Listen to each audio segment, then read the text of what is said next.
Welcome to the Fast Leader Show, hosted by leadership impact architect Jim Rembach. This is where leaders pursue results with clarity and momentum.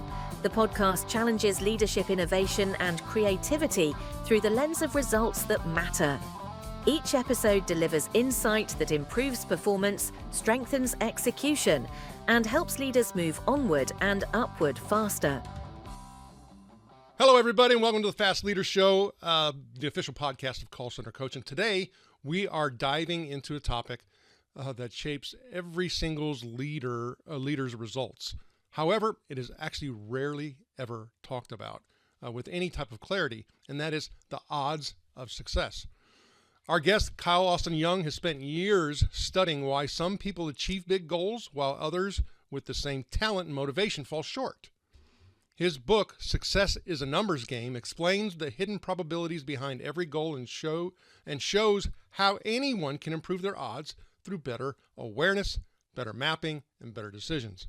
Kyle writes for Harvard Business Review, Forbes, Psychology Today, and other major publications, and his work blends research, real stories, and practical tools to help leaders understand why progress stalls, why obstacles repeat, and how certain thinking patterns quietly lower the chance of success without us even realizing it. This conversation is important for anyone leading teams in complex environments, especially for us in contact centers where bias, misinterpretation, and inconsistent decisions create what we call supervisor drift and unpredictable results. Kyle's work gives us a clear lens for why that drift happens, and when you start talking about the probabilities of success, how we can use reinforcement systems to help us actually make better decisions and have better decision patterns. So I'm excited for this conversation because it connects directly to the work that we do at Call Center Coach and the new era of leadership development, how we develop leaders.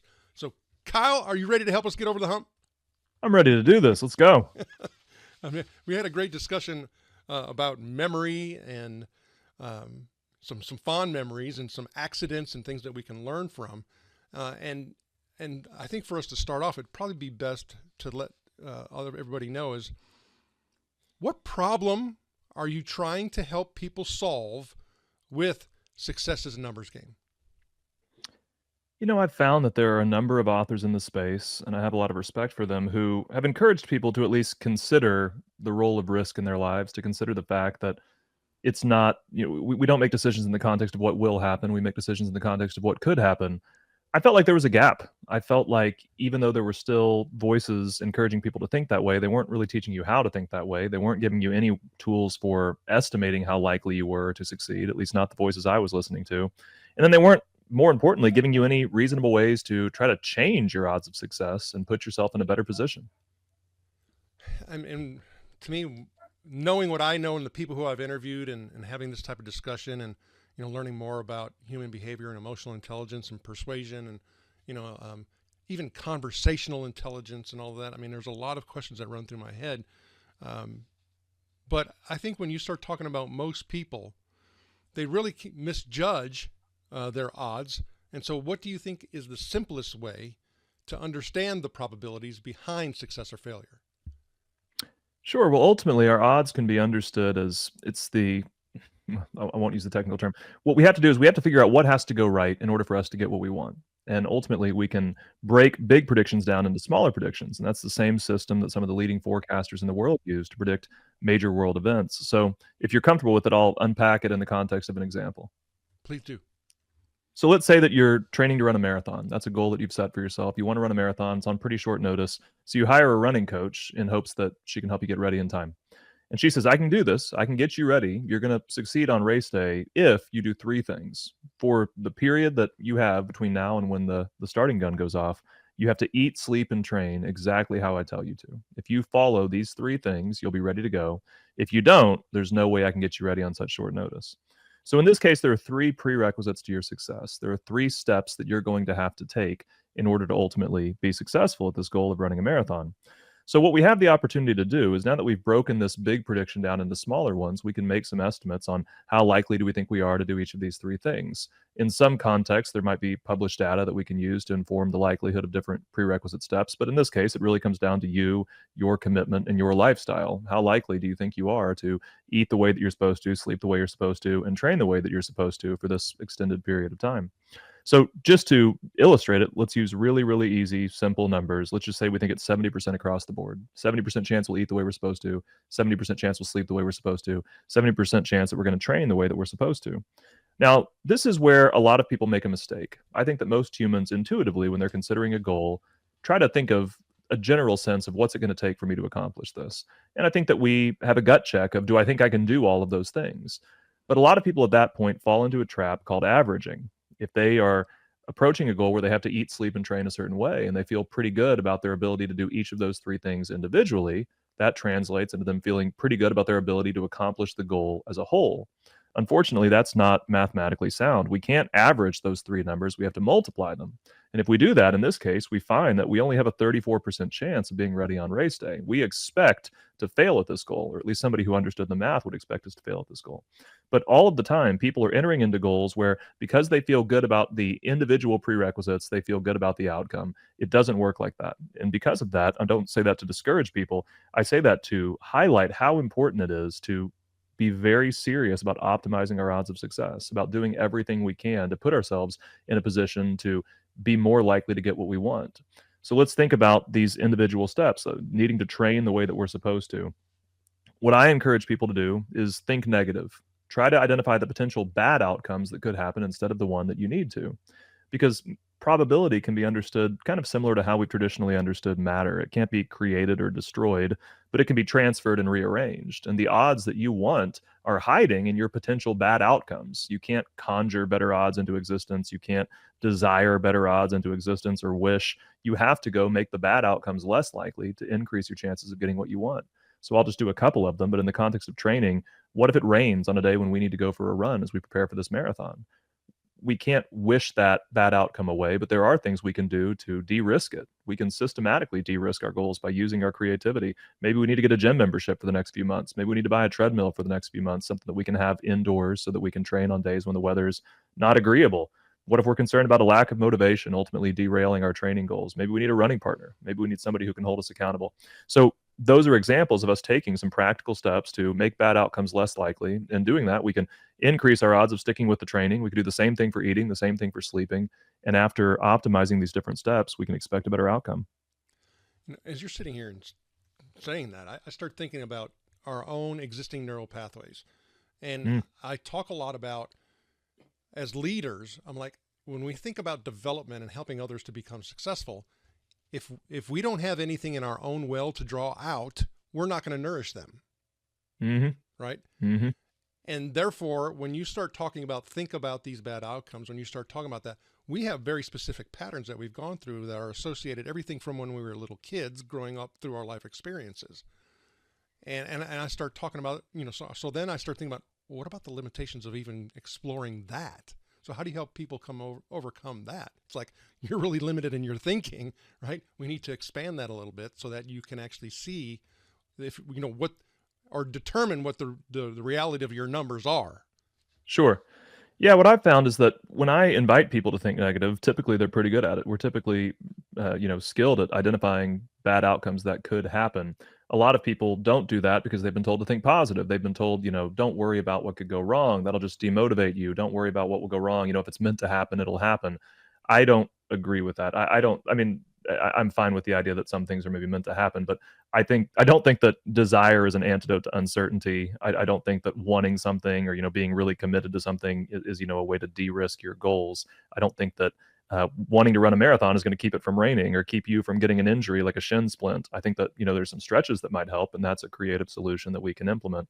So I think that part of it is just inviting people to think negatively, where I think we have to, just like you said, transition from maybe a childlike mentality to an adult mentality. Is, as kids, we were sometimes able to identify fears, identify bad outcomes, but we often lacked the agency to actually do anything about them. And sometimes I think that has followed us into adulthood, where we don't want to think about what could go wrong because what could we even do about it anyway? And we need to realize that as adults, as people who have created opportunity for ourselves in our careers, as people who have developed skill sets and made connections, we typically can do things. We typically can take actions in response. When I just graduated from college, this was well over a decade ago, close to 15 years, but I wasn't excited about the entry-level positions I was seeing. So I decided to do something really audacious. I found a job posting to become the product development director of this growing health organization. And I was 21 years old, bachelor's degree, and I said, I'm going to apply for this job. And ultimately, I got an interview. And I was up against people who had decades of experience on me.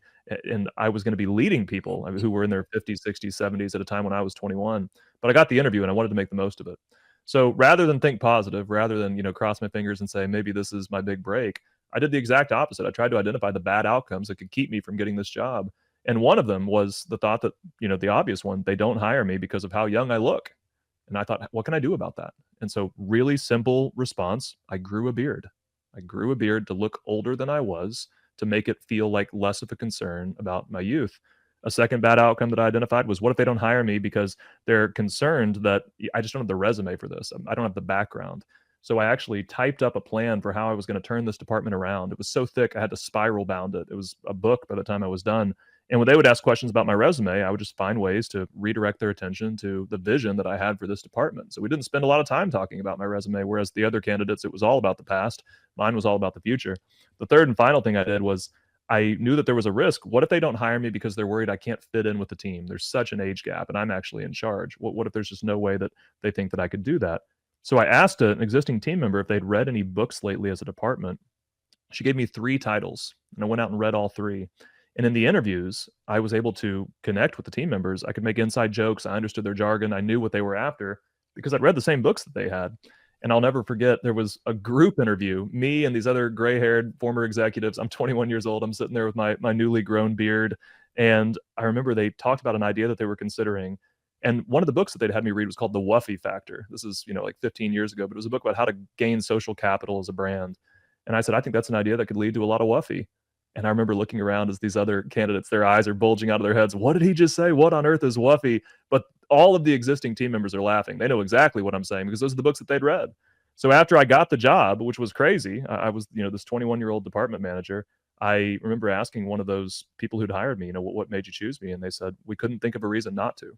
And that's the goal that I'm trying to help people accomplish across their lives, is put you in a position where reality can't think of a reason not to give you what you want. Okay. So that story is fantastic. And the process that you went through, you're right. I mean, it was a separation activity. When you start looking at your peer group was really people that were applying for the job when it came down to it, right? And Sure. you separated yourself out from that peer group. But then I start thinking about, well, how is this book going to help somebody to be able to do what you just talked about? Sure. Yeah, absolutely. So I try to give people the training that they need to think creatively, identify. Well, first of all, I teach people how to create something called a success diagram. A success diagram is where you list out everything that has to go right in order for you to get the outcome you want. That's a very important part of my process, but really just an important part of success in general. We need to have a real sense of what it's going to take for you to ultimately get the outcome that you want. That is something you can start by doing just based on your knowledge of the situation. You can certainly do research to understand that better. You can go to AI and ask, ChatGPT, make me a list of the steps to becoming a published author. Make me a list of this, the career trajectory it would take to become a Fortune 500 CEO. Those things that have to go right in order for you to get what you want, I call those critical points. And in a success diagram, we list them out. And then beneath everything that has to go right, we write out the potential bad outcomes, the things that could happen instead of what we need to happen, instead of, us eating, sleeping, and training the way we're supposed to, instead of the hiring squad offering me the job. What are the things that might happen instead? And then ultimately, we do what I call probability hacking, the creative work of finding ways to take the risks out of those bad outcomes and put ourselves in a position to succeed better. So it's certainly context specific to some extent, but what a success diagram makes possible is it gives you a bird's eye view. Now you know what the opportunity is. Now you know what the risks are. And it creates it makes it so much easier to collaborate. I now have the ability to ask for advice. Historically, I've almost been opposed to asking people for advice. And that's not because I think I know everything, but I just found that the advice people give me tended to be so rooted in their goals, in their context, that a lot of times it was bad advice. I had a situation a few years ago. I tell the story in the book. This is a short story, but I was considering this consulting contract that was going to pay me a lot of money, but it was also going to create a lot of stress. And I was trying to decide if it was worth it for me. So I went to some friends and colleagues and asked them, what would you do? And about half of them said, I would take the job. And about half of them said, no, I don't think it's worth the stress. And I thought, well, this isn't helpful at all. I was kind of frustrated about it until I realized there was a trend. The people who had less money than I did almost all said, take the job, make the money. The people who had more money than I did almost all said, don't take the job. Why would you want to deal with that stress? And what that taught me was they were giving me advice that made sense to them. They weren't being dishonest, but it was very rooted in their context. The people who didn't need money said, why would you want stress you don't need? The people who did need money said, why would you deny an opportunity for income? So I think that's one of the limitations of advice. The great thing about a success diagram is it gives you the ability to sit in front of a whiteboard with somebody or pull out a piece of paper, forward an email and say, here's my goal. Here's what has to go right. Here's what I perceive as things that could go wrong. Let's have a conversation about this. You know, what are the risks that I'm not thinking about? What could I do to take the risk out of this potential bad outcome? You know, what are the critical points that, you know, one thing you can do that I think is really I'll address that separately because that's a powerful thing, and I want to give you a chance to speak into this. But when you have a success diagram, collaboration becomes so much easier, and so I think that's one of the biggest opportunities that the book gives people for ultimately thinking through their objectives and optimizing their odds of success. To me, I hear precision. I hear succinct. I hear excuse me. I hear ways by which you're taking out some of their biases. And that's very powerful because those exist in a multitude of different ways. Now, you also in the book, you use something called a term called PBO. Now, it's probability blocking obstacle. So explain what is a PBO in plain language and why do people miss them? Interesting. I've never used the words probability blocking obstacle, but I like that. I think that makes a lot of sense. A PBO for me is a potential bad outcome. It's something that could happen instead of what you want, but it's not inaccurate to say that a PBO is a probability blocking obstacle in the sense that it's something that is standing between you and better odds. So I think that that's a nice way to put it. I may steal that one from you. Sure, go right ahead. So if you could explain what it is in plain language and then why do people miss them?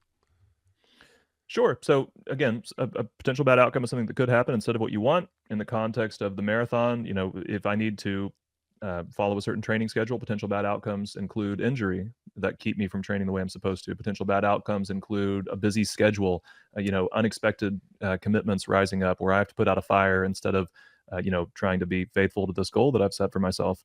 And so when we have a list of the potential bad outcomes that could happen, the odds of all possible outcomes for a certain situation have to add up to 100%.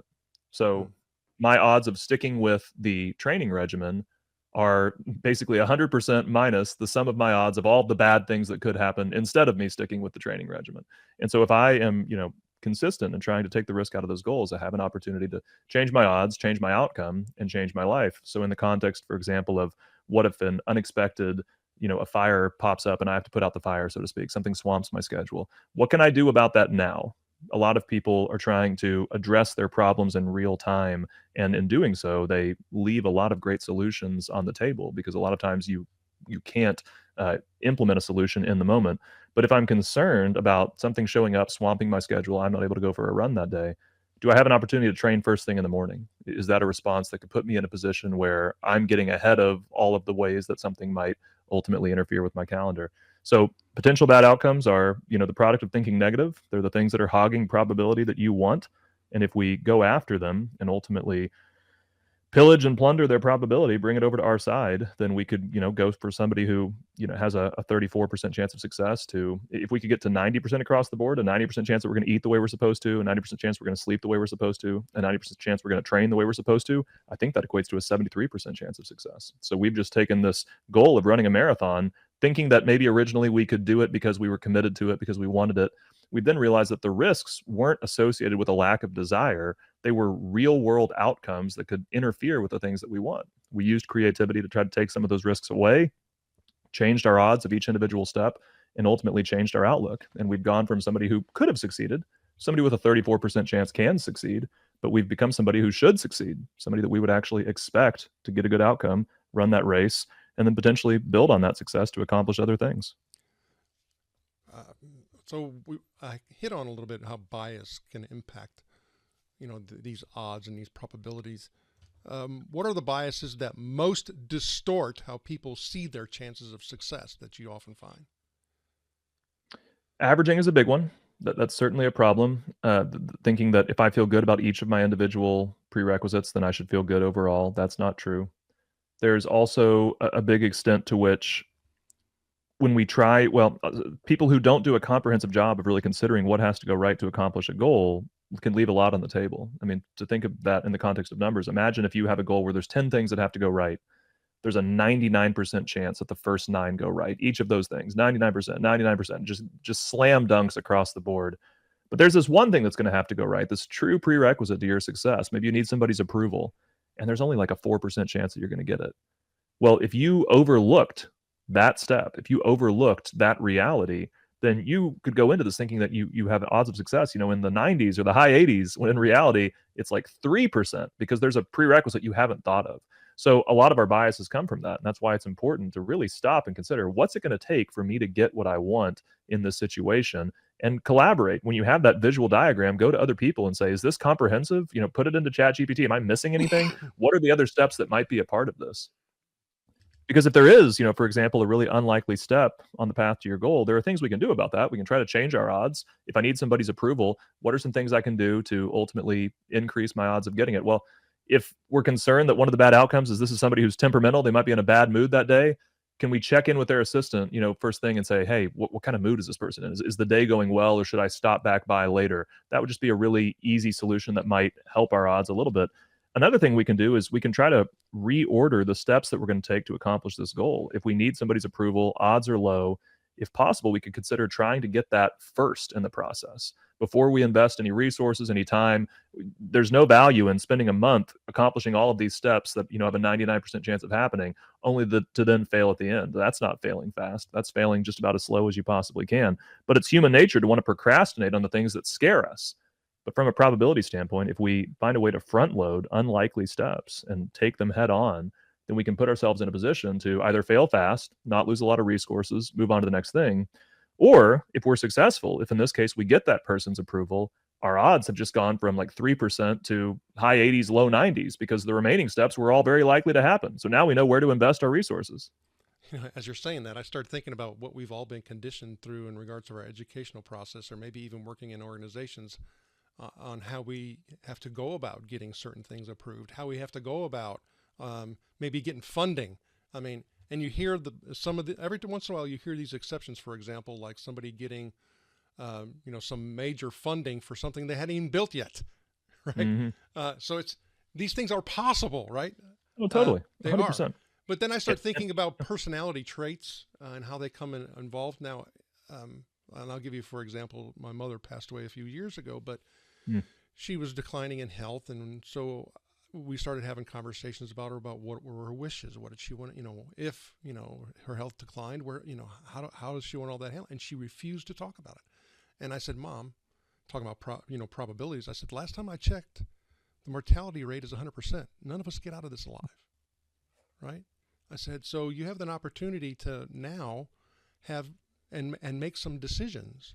Otherwise, decisions have to be made for you. Mm-hmm. Trying to have her, feel some ownership and have some power and control over what was happening to her. She refused. Absolutely refused. And so when I start thinking about going through this process and using some of the tools that you're making available, I start thinking about personalities like my mother. I start thinking about what we've done to our youth over the past several decades when we continuously tell them, well, you can be anything you want to be. And I'm like, that ain't true. I mean, so I have one child who's quite an introvert.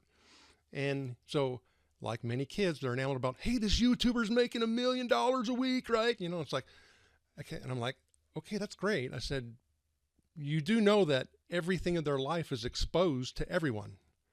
I said, that's not your personality. So you mean I'd fail? I'm like, what? I'm not saying that, but I'm saying you need to consider what your personality traits are and what you feel comfortable in doing and whether or not that's a right suit or fit for you. And then I become the negative Nelly. And I'm like, well, I think we have to go through these, this type of analysis. Same thing when my older daughter was thinking about universities to go through. I said, okay, well, let's create a decision matrix so you can take emotion out of your decision process. She refused to do it, right? So I start thinking about these personality traits and what is the likelihood of people being successful with, executing really and having the success that you're talking about that you're sharing in the book. Sure. I can't force people to care about their odds of success. I can't force people to. The good news is, I think life's a pretty good teacher. Why do I care about my odds of success? Because I've failed, because I've experienced what it's like to put a lot of time and resources into something only for it to blow up at the last minute and me to be left holding the pieces wondering, could this have gone differently? In reality, what brought this book into the world for me was I went through a couple of layoffs back to back, one of them being from that health organization where I got this really unlikely position. It certainly accelerated my career, but a round of layoffs took me out. And then I accepted another job, round of layoffs took me out again, another leadership position. And so I was in this position where I kept losing these high paying jobs with good visibility. And it was at really inopportune times. There's never a good time for a layoff, but once I just bought my first house. Again, this is a long time ago. The second time my wife and I were in the process of adopting our daughter, which is a famously expensive process, not a good time to lose your income.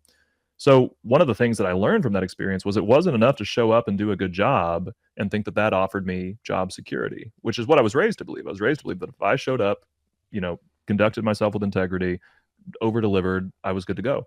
I learned that wasn't the case. What I took away was an understanding that to some extent, I had to share in the responsibility for the outcome of the projects that I was a part of, even for the organizations that I was a part of. If I had an opportunity to make projects or organizations more likely to succeed, I needed to lean into that. I couldn't just settle for the fact that, well, I did my job. That might be a reason to sleep well at night, but it wasn't going to keep me paid. So ultimately, when I got laid off the second time, I was really fortunate. People knew me, they knew my work, and I was respected at what I did. And so I had 4 different companies offered me a job the day after that second layoff, people who were calling me who kind of heard the news. And I was trying to decide which one to work with. And a couple of friends were really generous. One took me to lunch, one called me on the phone, and they said, I think you should take fractional roles with all 4. I think you should diversify your income. I think you should stop putting all your eggs in one basket. You've got 4 people who want to work with you. That's special. That's rare. Work with all 4 and see where that takes you as a consultant. So that was over a decade ago. It worked really well. But as I entered into that consulting work, I brought with me that sense of ownership. I brought with me that understanding that I had to care about my odds of success. I had to care about the project's odds of success, the organization's odds of success. And that is ultimately what made me as successful as I've become, is I was coming into these situations and taking accountability for outcomes, and often outcomes that nobody was expecting me to take accountability for, but I was investing at that level. I got a nice compliment recently. I was working with a nonprofit that digs wells in Africa, but they do, around 40 million a year in donations. So there's some real money moving around. And I finished up a project with them, and I got a call from one of the project leads, and he said, I wanted to give you a piece of feedback about your consulting. And I kind of thought, uh-oh, here we go. But I wanted to learn from whatever it was, but typically you don't get unsolicited calls. And I said, all right. He said, we just did kind of a debrief with the team asking, what did you think about working with Kyle? He said, one of the things that everybody said, and he paused, and so I'm, sweating bullets over here. They really admired how you never say you always say we. You never say you have a problem, you say we have a problem. You never say you made a mistake, you say we made a mistake. And you find some way to kind of position yourself as part of the group when we're taking ownership for things that aren't going well, or when we're looking ahead to things that might be kind of scary or daunting. And he said that was something we've never seen before. Everybody who comes in here is just saying you, everything's our problem. You made us feel like you were sharing in that hope with us, you were sharing in that risk with us. And I just want to say that meant a lot to me. Okay, thanks for the phone call. A lot of people wouldn't do that. But again, it was the failures that taught me that I had to care about my odds of success. So to the person whose personality type, makes them think that they don't want to engage in something like this, sure, call me when you change your mind. I think that's hopefully life will give you the lessons by which you ultimately come to the conclusion to where your approach has to change. And like you said, hopefully you're there when that does happen. Okay, so you talk about critical points in a goal. What is a critical point, and how can leaders identify those moments in real time? A critical point is something that has to go right in order for you to get what you want. And a lot of times we'll find ourselves in situations where we don't know what all the critical points are. And for that reason, we wouldn't necessarily want to do what I call a predictive hack. The example of the marathon's a predictive hack. I'm estimating how likely I am to accomplish that because this expert, this running coach, has told me there's 3 things that have to go right. And I'm confident that she knows what she's talking about. In other cases, we aren't confident that we know everything that has to go right. And so we need to, embrace the reality of that uncertainty. In that case, we can do what I call an easy hack. And that's the example of me getting that job out of college. If we know even one thing that has to go right, we have the opportunity to look for the things that could go wrong and try to find creative opportunities to improve our odds. So in that case, we can still make a success diagram, list out everything that we're aware of. The great thing about a success diagram is it's interactive. One, it's very rooted in your context. A lot of base rates aren't, and that's why I think it's helpful to design something that is, here's what it's going to take for me to be successful. I might have challenges that other people don't have. I might have opportunities that other people don't have. But here's what it's going to take for me to be successful. And so when we make a list of everything we know that has to go right, and we collaborate with other people and ask questions, am I missing anything? When we leverage tools like AI, do our homework, then over time we have the ability to get a really clear picture. And if something new appears out of nowhere and we realize, there's another path on this road to success, great. Add it to the diagram, think about the bad outcomes, do what you can to optimize your odds of success. Okay, so the book lays out a probability hacking framework, and you've talked through that quite a bit, and you talked about the core steps, but how can I easily get started with that? Sure. I think at the beginning, it's identify one thing that has to go right, and then think about what could go wrong. The challenge with a lot of base rates, a lot of published statistics is, again, they don't take your specific context into account. So let's talk about maybe your odds of playing in the National Basketball Association. You mentioned that you have a son who wants to be a YouTuber. That's great. A lot of kids, want to play basketball. At least that's what I did when I was a kid.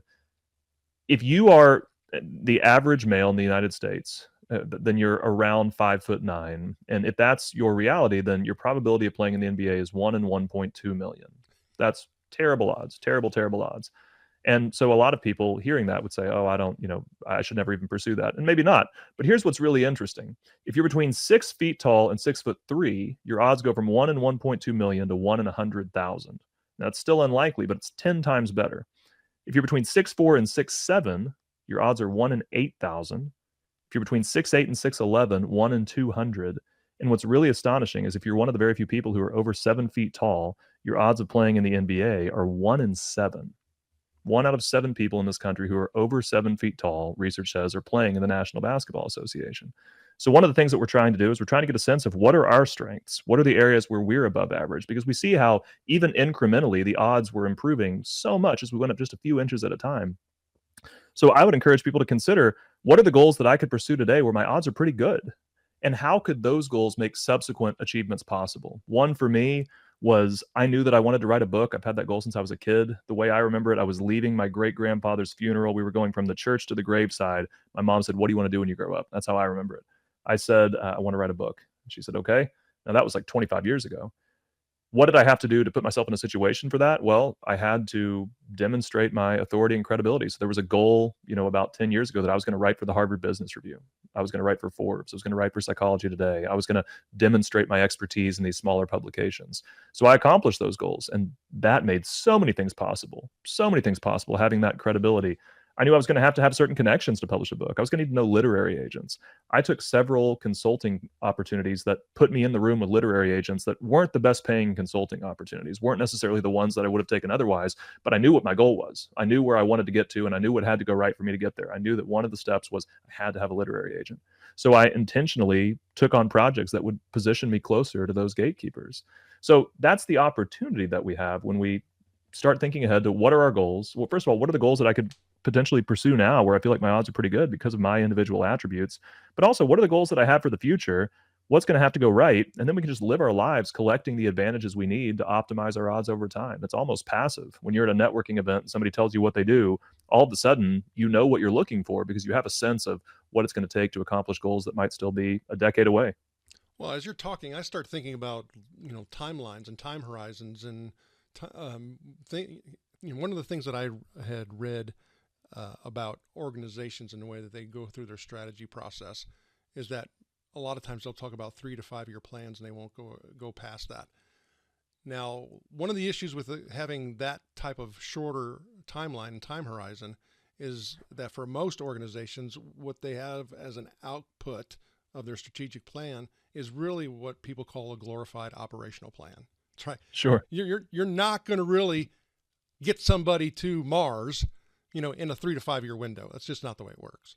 Right. Even like when you started talking about, I want to write a book. How long did it take you? Right. And all these things that you needed to do in order to be able to get there. So I think part of the reality is to be able to determine what can I do within a certain given timeline and time horizon, and how does that impact what actions I need to take? I think that's absolutely true. Big goals can be broken down into smaller goals, and just as doing that makes it often less daunting from a productivity standpoint, it can make it less daunting from a probability standpoint. I mean, think about running that marathon. When we knew that we had to eat the way we were supposed to, we felt pretty good about that individual goal. Well, maybe we do have the ability to transform our eating right now, even if it's not the time for us to go running, and in doing so, put ourselves in a better position when we're able to add on some of those other things. Okay, so you you talked a lot about, even your own personal experiences and your own personal plan and how, that made an impact. So part of you have the book. What's next?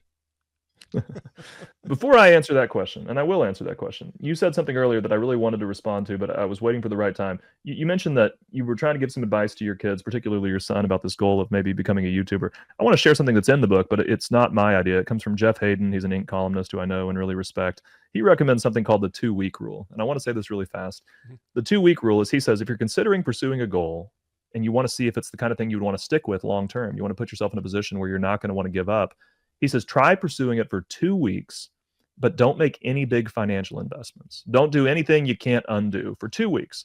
And then after that 2 weeks is over, stop and say, did I enjoy the actual lifestyle of a YouTuber, for example? I think a potential opportunity might be record content for 2 weeks. Don't publish it. See if you actually like the process of recording content, but do it on your phone. Don't go buy a $4,000 camera. Let's learn that before we make that investment. So that was something you mentioned earlier that I wanted to point out to people, because you're asking great questions about, like, what can I do today?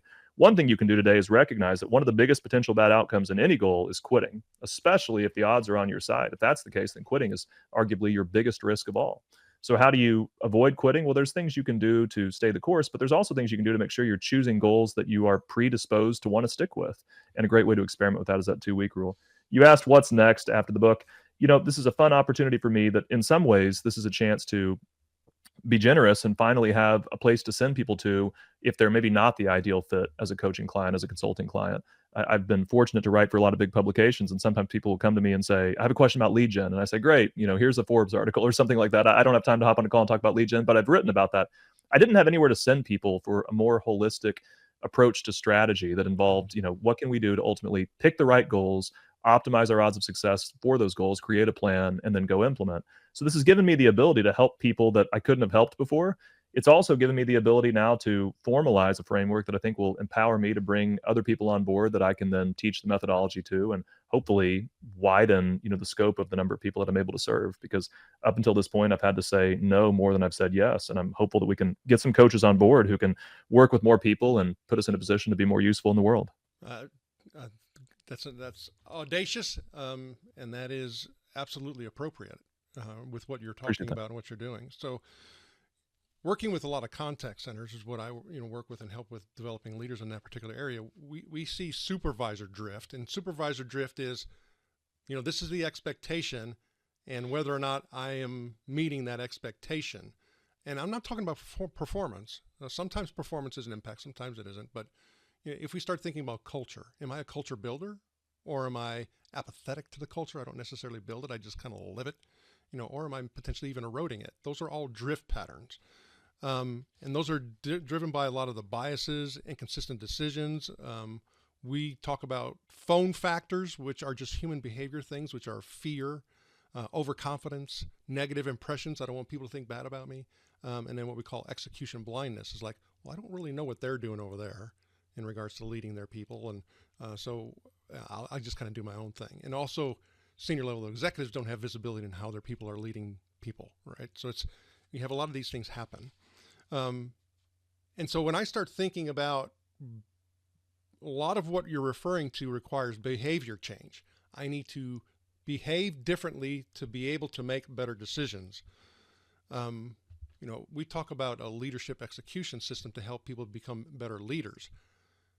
Now, how do you see us being able to use the things that you're doing in order to be able to impact people on an ongoing and consistent basis. So we start actually having healthy patterns and making better decisions, because one of the issues that organizations deal with is execution. We're not getting stuff done. Sure. I think that a success diagram is a really effective way to create team alignment, because we now know what the outcome is. We know what the steps are in order to get there. And I think it's a great way to prevent some of that drift that you're talking about. The reality is most drift happens in the context of decision making. We make decisions and we don't realize that those decisions actually took us a little bit away from what the objective used to be. We've made a compromise along the way, or we've restructured. When you have a diagram saying, no, this is where we're going, this is what it takes to get there, here's what could go wrong, I find that you have the ability to make decisions with confidence. What a lot of people worry about in the context of decisions is, decision fatigue or option overwhelm. We're going to have too many choices, and it's going to make it hard for us to ultimately stick this, or ultimately discern the right answer. I don't worry about that very much, because what I find is that if you have a clear standard for what you're looking for, then it doesn't matter how many options you have. You just put it against the standard and choose the best one. I think about Thomas Edison. Thomas Edison was in a race to invent the first practical incandescent lamp. And the challenge that everyone trying to do that in this competition for patents was dealing with was they needed to find a filament that could get hot enough to glow and incandesce without catching on fire and without snuffing out so quickly that it wasn't worth the hassle of trying to bring a light bulb into your house.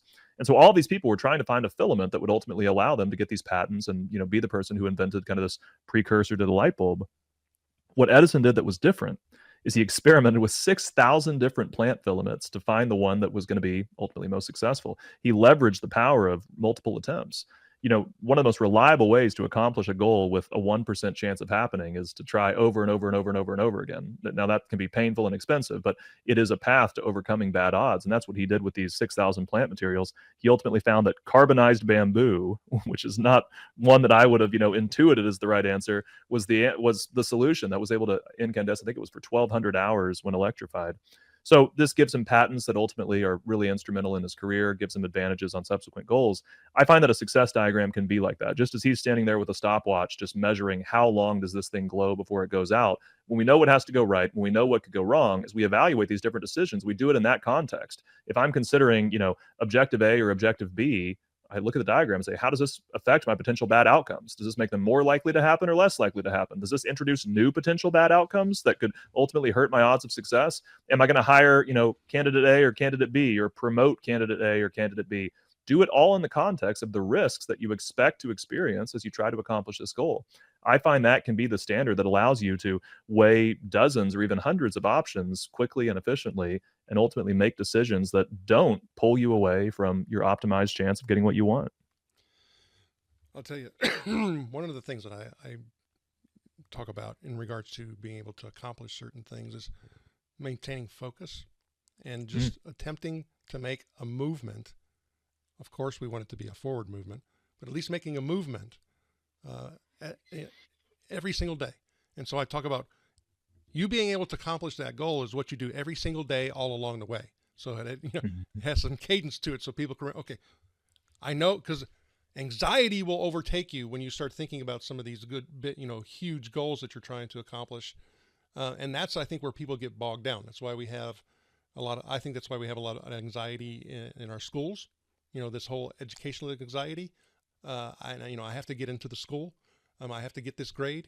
I think we have the same issue from an athletic perspective. I need to make it to a D1 school. And so people start thinking about that, and they don't really think about what they need to do every single day all along the way. With that being said, if I start thinking about people taking away the one thing from your book that's going to help them move, what is it? I would encourage you to think negative. I know that's counterintuitive, but I would encourage you to embrace anxiety exists for a reason. Anxiety is not your enemy. Where anxiety takes over your life is where you experience these fears, the idea of these risks, and then you don't know what to do with them. And ultimately, you just live with the fear, you live with the risk. If you ultimately are able to identify a potential bad outcome, use your creativity. When I was trying to apply for this job that ultimately changed the trajectory of my career, 21-year-old department manager, that was crazy. That put me in a position that, my siblings were not in, that my friends were not in. It was so instrumental in the success that came after that. The fear that, what if they think I'm too young? What if they think I'm too young? What if they think I'm too young? I didn't just repeat that and live in that fear. I grew a beard. I wrote a a plan. I read the books that this team was reading. I put myself in a position to be successful. So every time I am presented with, that type of kind of anxious thought, I say, thanks, good point. And then try to figure out what I can do about it. And if you do that every single day, all along the way, you can change your odds of success. And in the context of a single goal, it can change your outcome. Over the context of several goals, it can change the trajectory of your career. And over the context of a lifetime of goals, it can change your legacy. Kyle Austin Young, fantastic conversation. How does the Fast Leader Legion get in touch with you? Yeah, please get in touch with me. You can grab a copy of the book on, everywhere, Amazon, Barnes & Noble, Target, directly on the Penguin Random House website. You are welcome to reach out to me. I have a website, kyleaustinyoung.com, but what I really enjoy is when people just find me on LinkedIn, Kyle Austin Young, send me a message. I really enjoy connecting with people there. If you have a question from the show or want to reach out, it would be great to hear from you. Kyle, thank you for sharing your knowledge and wisdom, and we wish you the very best. Thanks for having me. Thank you for joining me on the Fast Leader Show today. For recaps, links from every show, special offers, and access to download and subscribe, if you haven't already, head on over to fastleader.net so we can help you move onward and upward faster.